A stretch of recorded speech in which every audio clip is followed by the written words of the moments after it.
ये दिल्ली है।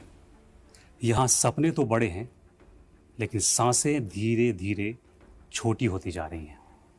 यहाँ सड़कें चमकती हैं, ऊंची इमारतें हैं, लेकिन हवा, पानी और जिंदगी तीनों बीमार हैं।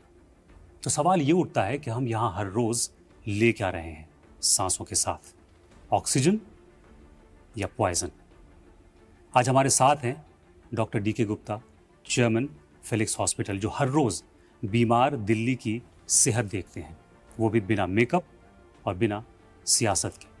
तो आज बात होगी दिल्ली की सेहत की, हमारी और आपकी जिम्मेदारी की। डॉक्टर साहब, वेलकम। नमस्कार सर। आज आपको बुलाना इसलिए भी ज़रूरी हो गया कि जैसा मैंने पहले ही कहा कि दिल्ली में अब सांसें लेना मुश्किल हो गया है। तो क्या वाकई इस वक्त हम मेडिकल इमरजेंसी वार्ड में हैं? देखिए, अगर करंट हम दिल्ली एनसीआर की बात करते हैं तो एक जो माप होती है जिससे हम पता करते हैं कि एयर की क्वालिटी कितनी ख़राब है, तो एयर क्वालिटी इंडेक्स जिसको बोलते हैं, तो वो कहीं ना कहीं डेंजरस लेवल से भी बाहर जा चुकी है। नॉर्मली हम बोलते हैं 0 to 100 जो होती है हेल्दी होती है या अफोर्डेबल होती है, और 100 to 100 मॉडरेट होती है, 200 से 500 डेंजरस होती है। तो हम 200 से 500 की जोन में इस समय चल रहे हैं, और 500 से ऊपर तो कर एक गैस का चैम्बर बन जाता है।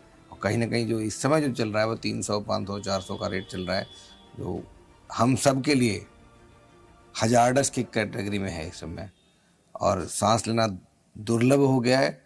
आप ये मान के चलिए, हर व्यक्ति जो नॉन स्मोकर भी है वह हर रोज़ 30 से 50 सिगरेट का जितना स्मोक होता है उतना इनहेल कर रहा है, और उससे उसके कितने लंग डैमेज हो रहे हैं आप सोच सकते हैं।